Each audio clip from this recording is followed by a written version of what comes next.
नमस्कार दोस्तों। कहानी शुरू करने से पहले जान लें मैं कौन।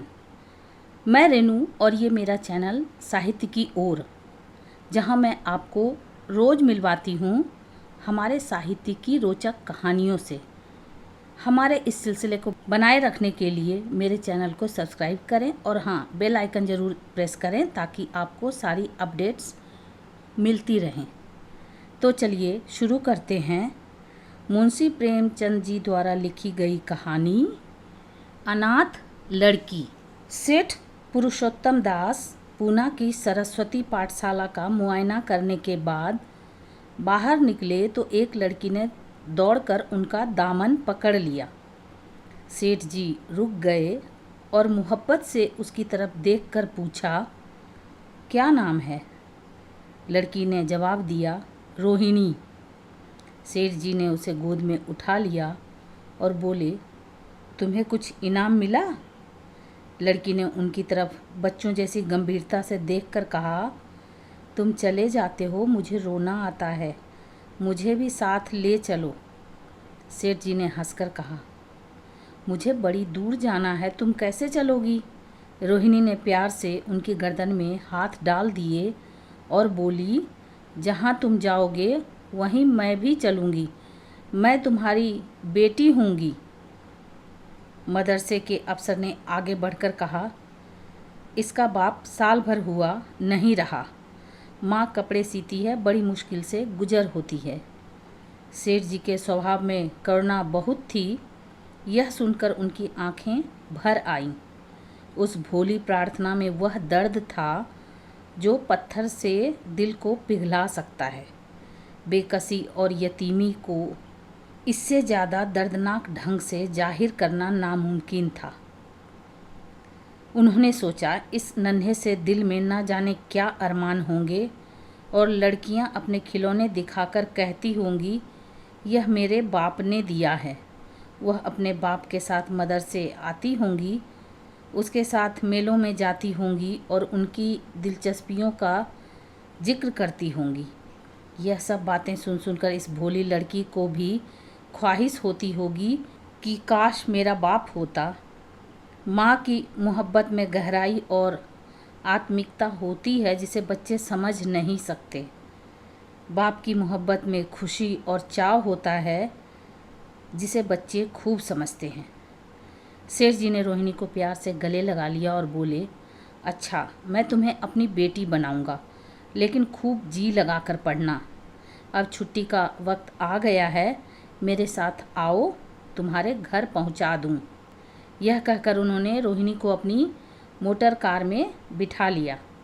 रोहिणी ने बड़े इत्मीनान और गर्व से अपनी सहेलियों की तरफ देखा। उसकी बड़ी बड़ी आंखें खुशी से चमक रही थी और चेहरा चांदनी रात की तरह खिला हुआ था।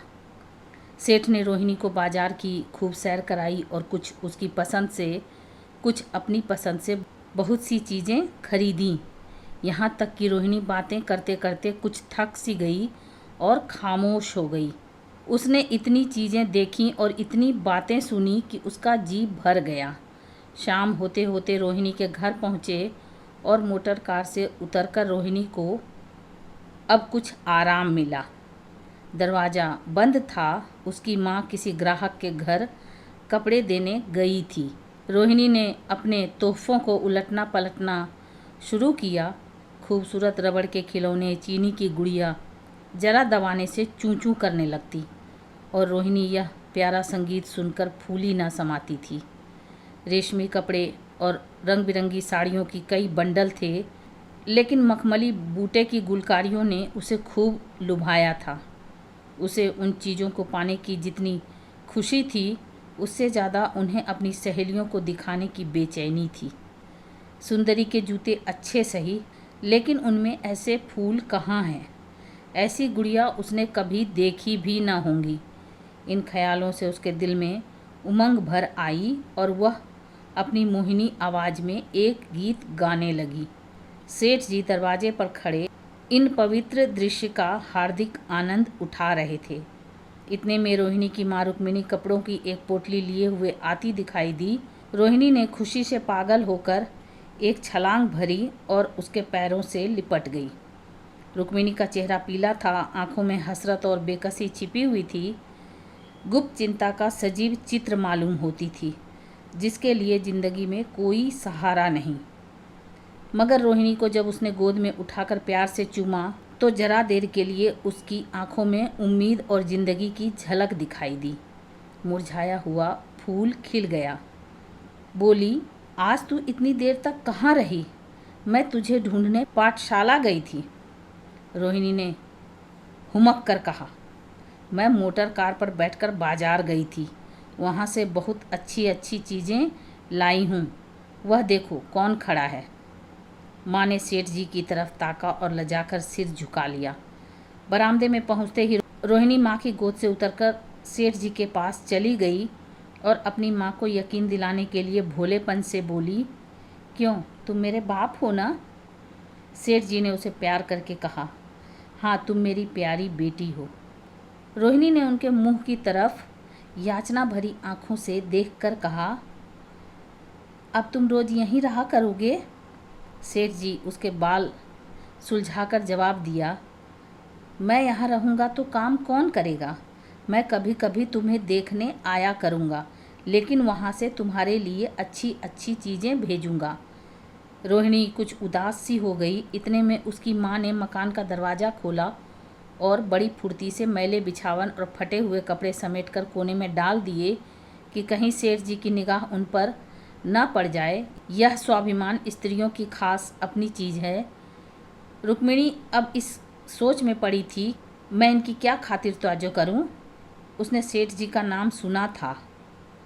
उसका पति हमेशा उनकी बड़ाई किया करता था। वह उनकी दया और उदारता की चर्चाएं अनेकों बार सुन चुकी थी। वह उन्हें अपने मन का देवता समझा करती थी। उसे क्या उम्मीद थी कि कभी उसका घर भी उसके कदमों से रोशन होगा? लेकिन आज जब वह शुभ दिन संयोग से आया तो वह इस काबिल भी नहीं कि उन्हें बैठने के लिए एक मोढ़ा दे सके।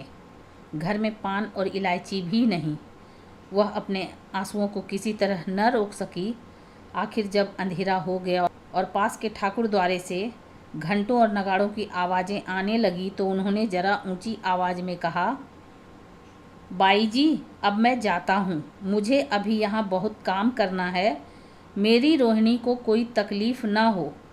मुझे जब मौका मिलेगा उसे देखने आऊँगा। उसके पालने पोसने का काम मेरा है और मैं उसे बहुत खुशी से पूरा करूँगा। उसके लिए अब तुम कोई फ़िक्र मत करो। मैंने उसका वजीफ़ा बांध दिया है और यह उसकी पहली किस्त है। यह कहकर उन्होंने अपना खूबसूरत बटुआ निकाला और रुक्मिणी के सामने रख दिया। गरीब औरत की आंखों में आंसू जारी थे। उसका जी बरबस चाहता था कि उनके पैरों को पकड़कर खूब रोए। आज बहुत दिनों के बाद एक सच्चे हमदर्द की आवाज़ उसने सुनी थी। जब सेठ जी चले तो उसने दोनों हाथों से प्रणाम किया। उसके हृदय की गहराइयों से प्रार्थना निकली, आपने एक बेबस पर दया की है, ईश्वर आपको इसका बदला दे। दूसरे दिन रोहिणी पाठशाला गई तो उसकी बाकी सज-धज आंखों में खुबी जाती थी। उस्तानियों ने उसे बारी बारी प्यार किया और उसकी सहेलियां उसकी एक एक चीज़ को आश्चर्य से देखती और ललचाती थी। अच्छे कपड़ों से कुछ स्वाभिमान का अनुभव होता है। आज रोहिणी वह गरीब लड़की न रही जो दूसरों की तरफ विवश नेत्रों से देखा करती थी। आज उसकी एक एक क्रिया से सैसवोचित गर्व और चंचलता टपकती थी और उसकी जवान एक दम के लिए भी न रुकती थी। कभी मोटर की तेज़ी का जिक्र था, कभी बाजार की दिलचस्पियों का बयान, कभी अपनी गुड़ियों के कुशल मंगल की चर्चा थी और कभी अपने बाप की मोहब्बत की दास्तान। दिल था कि उमंगों से भरा हुआ था। 1 महीने बाद सेठ पुरुषोत्तम दास ने रोहिणी के लिए तोहफे और रुपए रवाना किए। बेचारी विधवा को उनकी कृपा से जीविका की चिंता से छुट्टी मिली। वह भी रोहिणी के साथ पाठशाला आती और दोनों माँ बेटियां एक ही दर्जे के साथ साथ पढ़ती। लेकिन रोहिणी का नंबर हमेशा माँ से अव्वल रहा। सेठ जी जब पूना की तरफ से निकलते तो रोहिणी को देखने जरूर आते और उनका आगमन उसकी प्रसन्नता और मनोरंजन के लिए महीनों का सामान इकट्ठा कर देता। इसी तरह कई साल गुजर गए और रोहिणी ने जवानी के सुहाने हरे भरे मैदान में पैर रखा, जबकि बचपन की भोली भाली अदाओं में एक खास मतलब और इरादों का दखल हो जाता है। रोहिणी अब आंतरिक और बाह्य सौंदर्य में अपनी पाठशाला की नाक थी। हाव भाव में आकर्षक गंभीरता, बातों में गीत का सा खिंचाव और गीत का सा आत्मिक रस था। कपड़ों में रंगीन सादगी, आंखों में लाज संकोच, विचारों में पवित्रता। जवानी थी मगर घमंड और बनावट और चंचलता से मुक्त। उसमें एक एकाग्रता थी जो ऊंचे इरादों से पैदा होती है। स्त्रियोचित उत्कर्ष की मंजिलें वह धीरे धीरे तय करती चली जाती थी। सेठ जी के बड़े बेटे नरोत्तम दास कई साल तक अमेरिका और जर्मनी की यूनिवर्सिटी की खाक छानने के बाद इंजीनियरिंग विभाग में कमाल हासिल करके वापस आए थे। अमेरिका के सबसे प्रतिष्ठित कॉलेज में उन्होंने सम्मान का पद प्राप्त किया था। अमेरिका के अखबार एक हिंदुस्तानी नौजवान की इस शानदार कामयाबी पर चकित थे। उन्हीं का स्वागत करने के लिए बम्बई में एक बड़ा जलसा किया गया था। इस उत्सव में शरीक होने के लिए लोग दूर दूर से आए थे। सरस्वती पाठशाला को भी निमंत्रण मिला और रोहिणी को सेठानी जी ने विशेष रूप से आमंत्रित किया। पाठशाला में हफ्तों तैयारियां हुई। रोहिणी को एक दम के लिए भी चैन न था। यह पहला मौका था कि उसने अपने लिए बहुत अच्छे अच्छे कपड़े बनवाए। रंगों के चुनाव में वह मिठास थी, कांट छांट में वह फवन जिससे उसकी सुंदरता चमक उठती। सेठानी कौशल्या देवी उसे लेने के लिए रेलवे स्टेशन पर मौजूद थीं। रोहिणी गाड़ी से उतरते ही उनके पैरों की तरफ झुकी, लेकिन उन्होंने उसे छाती से लगा लिया और इस तरह प्यार किया जैसे वह उनकी बेटी है। वह उसे बार बार देखती थी और आंखों से गर्व और प्रेम टपक पड़ता था। इस जलसे के लिए ठीक समुंदर के किनारे एक हरे भरे सुहाने मैदान में एक लंबा चौड़ा शामियाना लगाया गया था। एक तरफ आदमियों का समुद्र उमड़ा हुआ था, दूसरी तरफ समुद्र की लहरें उमड़ रही थी। गोया वह भी इस खुशी में शरीक थी। जब उपस्थित लोगों ने रोहिणी बाई के आने की खबर सुनी तो हजारों आदमी उसे देखने के लिए खड़े हो गए। यही तो वह लड़की है जिसने अब की शास्त्री की परीक्षा पास की है, जरा उसके दर्शन करने चाहिए। अब भी इस देश की स्त्रियों में ऐसे रतन मौजूद हैं। भोले भाले देश प्रेमियों में इस तरह की बातें होने लगी। शहर की कई प्रतिष्ठित महिलाओं ने आकर रोहिणी को गले लगाया और आपस में उसके सौंदर्य और उसके कपड़ों की चर्चा होने लगी। आखिर मिस्टर पुरुषोत्तम दास तशरीफ लाए। हालांकि वह बड़ा शिष्ट और गंभीर उत्सव था, लेकिन उस वक्त दर्शन की उत्कंठा पागलपन की हद तक जा पहुंची थी। एक भगदड़ सी मच गई, कुर्सियों की कतारें गड़बड़ हो गई। कोई कुर्सी पर खड़ा हुआ, कोई उसके हथों पर। कुछ मनचले लोगों ने शामियानों की रस्सियां पकड़ी और उन पर जा लटके। कई मिनट तक यही तूफान मचा रहा। कहीं कुर्सियां टूटी, कहीं कुर्सियां उल्टी, कोई किसी के ऊपर गिरा, कोई नीचे। ज़्यादा तेज लोगों में धौल धप्पा होने लगा। तब बीन की सुहानी आवाज़ें आने लगी। रोहिणी ने अपनी मंडली के साथ देश प्रेम में डूबा हुआ गीत शुरू किया। सारे उपस्थित लोग बिल्कुल शांत थे और उस समय वह सुरीला राग, उसकी कोमलता और स्वच्छता, उसकी प्रभावशाली मधुरता, उसकी उत्साह भरी वाणी दिलों पर वह नशा पैदा कर रही थी जिससे प्रेम की लहरें उठती है, जो दिल से बुराइयों को मिटाता है और उससे ज़िंदगी की हमेशा याद रहने वाली यादगारें पैदा हो जाती हैं। गीत बंद होने पर तारीफ़ की एक आवाज़ न आई, वही ताने कानों में अब तक गूंज रही थी। गाने के बाद विभिन्न संस्थाओं की तरफ से अभिनंदन पेश हुए और तब नरोत्तम दास लोगों को धन्यवाद देने के लिए खड़े हुए, लेकिन उनके भाषण से लोगों को थोड़ी निराशा हुई। यूँ दोस्तों की मंडली में उनकी वक्तृता के आवेग और प्रवाह की कोई सीमा न थी, लेकिन सार्वजनिक सभा के सामने खड़े होते ही शब्द और विचार दोनों ही उनसे बेवफाई कर जाते थे। उन्होंने बड़ी मुश्किल से धन्यवाद के कुछ शब्द कहे और तब अपनी योग्यता की लज्जित स्वीकृति के साथ अपनी जगह पर आ बैठे। कितने ही लोग उनकी योग्यता पर ज्ञानियों की तरह सिर हिलाने लगे। अब जलसा खत्म होने का वक्त आया। वह रेशमी हार जो सरस्वती पाठशाला की ओर से भेजा गया था, मेज पर रखा हुआ था। उसे हीरो के गले में कौन डाले? प्रेसिडेंट ने महिलाओं की पंक्ति की ओर नज़र दौड़ाई। चुनने वाली आंख रोहिणी पर पड़ी और ठहर गई। उसकी छाती धड़कने लगी, लेकिन उत्सव के सभापति के आदेश का पालन आवश्यक था। वह सर झुकाए हुए मेज के पास आई और कांपते हाथों से हार को उठा लिया।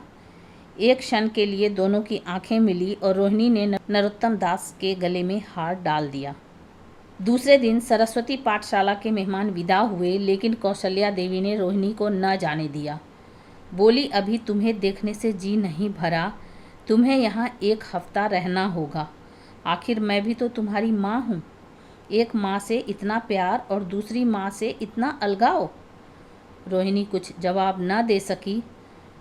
यह सारा हफ्ता कौशल्या देवी ने उसकी विदाई की तैयारियों में खर्च किया। 7वें दिन उसे विदा करने के लिए स्टेशन तक आई। चलते वक्त उससे गले मिली और बहुत कोशिश करने पर भी आंसुओं को न रोक सकी। नरोत्तम दास भी आए थे। उनका चेहरा उदास था। कौशल्या ने उनकी तरफ सहानुभूतिपूर्ण आंखों से देखकर कहा, मुझे यह तो ख्याल ही न रहा। रोहिणी क्या यहाँ से पूना तक अकेली जाएगी? क्या हर्ज है, तुम ही चले जाओ। शाम की गाड़ी से लौट आना। नरोत्तम दास के चेहरे पर खुशी की लहर दौड़ गई, जो इन शब्दों में न छिप सकी। अच्छा, मैं ही चला जाऊंगा। वह इस फिक्र में थे कि देखें विदाई की बातचीत का मौका भी मिलता है या नहीं। अब वह खूब जी भरकर अपना दर्द दिल सुनाएंगे और मुमकिन हुआ तो उस लाज संकोच को, जो उदासीनता के पर्दे में छिपी हुई है, मिटा देंगे। रुक्मिणी को अब रोहिणी की शादी की फिक्र पैदा हुई। पड़ोस की औरतों में इसकी चर्चा होने लगी थी। लड़की इतनी सयानी हो गई है, अब क्या बुढ़ापे में ब्याह होगा? कई जगह से बात आई। उनमें कुछ बड़े प्रतिष्ठित घराने थे, लेकिन जब रुक्मिणी उन पैमानों को सेठ जी के पास भेजती तो वे यही जवाब देते कि मैं खुद फिक्र में हूँ। रुक्मिणी को उनकी यह टाल मटोल बुरी मालूम होती थी। रोहिणी को बम्बई से लौटे महीना भर हो चुका था। एक दिन वह पाठशाला से लौटी तो उसे अम्मा की चारपाई पर एक खत पड़ा हुआ मिला। रोहिणी पढ़ने लगी। लिखा था, बहन, जब से मैंने तुम्हारी लड़की को बम्बई में देखा है, मैं उस पर रीझ गई हूँ। अब उसके बगैर मुझे चैन नहीं है। क्या मेरा ऐसा भाग्य होगा कि वह मेरी बहू बन सके? मैं गरीब हूँ, लेकिन मैंने सेठ जी को राजी कर लिया है। तुम भी मेरी यह विनती कबूल करो। मैं तुम्हारी लड़की को चाहे फूलों की सेज पर न सुला सकूं, लेकिन इस घर का एक एक आदमी उसे आँखों की पुतली बनाकर रखेगा। अब रहा लड़का। माँ के मुंह से लड़के का बखान कुछ अच्छा नहीं मालूम होता, लेकिन यह कह सकती हूँ कि परमात्मा ने यह जोड़ी अपने हाथों बनाई है। सूरत में, स्वभाव में, विद्या में, हर दृष्टि में वह रोहिणी के योग्य है। तुम जैसे चाहो अपना इत्मीनान कर सकती हो। जवाब जल्द देना, और ज़्यादा क्या लिखूं। नीचे थोड़े से शब्दों में सेठ जी ने उस पैगाम की सिफारिश की थी। रोहिणी गालों पर हाथ रखकर सोचने लगी। नरोत्तम दास की तस्वीर उसकी आंखों के सामने आ खड़ी हुई। उनकी वह प्रेम की बातें, जिनका सिलसिला बम्बई से पूना तक नहीं टूटा था, कानों में गूंजने लगी। उसने एक ठंडी सांस ली और उदास होकर चारपाई पर लेट गई। सरस्वती पाठशाला में एक बार फिर सजावट और सफाई के दृश्य दिखाई दे रहे हैं।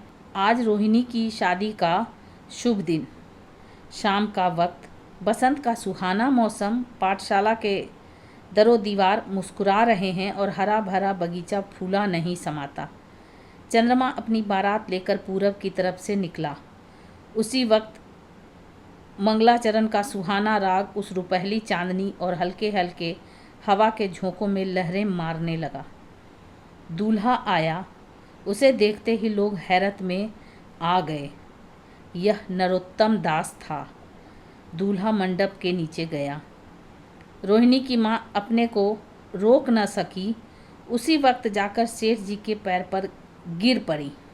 रोहिणी की आंखों में प्रेम और आनंद के आंसू बहने लगे। मंडप के नीचे हवन कुंड बना था। हवन शुरू हुआ। खुशबू की लपटें हवा में उठी और सारा मैदान महक गया। लोगों के दिलो दिमाग में ताजगी की उमंग पैदा हुई।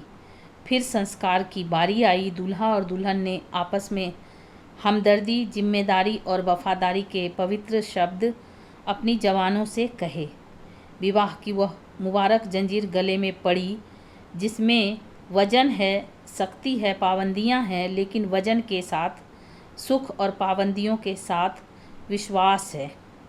दोनों दिलों में उस वक्त एक नई बलवान आत्मिक शक्ति की अनुभूति हो रही थी। जब शादी की रस्में ख़त्म हो गई तो नाच गाने की मजलिस का दौर आया। मोहक गीत गूंजने लगे। सेठ जी थक कर चूर हो गए थे। जरा दम लेने के लिए बगीचे में जाकर एक बेंच पर बैठ गए। ठंडी ठंडी हवा आ रही थी। एक नशा सा पैदा करने वाली शांति चारों तरफ छाई हुई थी। उसी वक्त रोहिणी उनके पास आई और उनके पैरों से लिपट गई। सेठ जी ने उसे उठाकर गले से लगा लिया और हंसकर बोले, क्यों, अब तो तुम मेरी अपनी बेटी हो गई। तो ये आप सुन रहे थे मुंशी प्रेमचंद जी द्वारा लिखी गई कहानी अनाथ लड़की, रेणु की आवाज़ में। ऐसी अद्भुत कहानियों को सुनने के लिए मेरे चैनल को सब्सक्राइब करें, लाइक करें और शेयर करें, और हाँ, कमेंट करके ज़रूर बताएं कि आपको ये कहानी कैसी लगी। Thank you.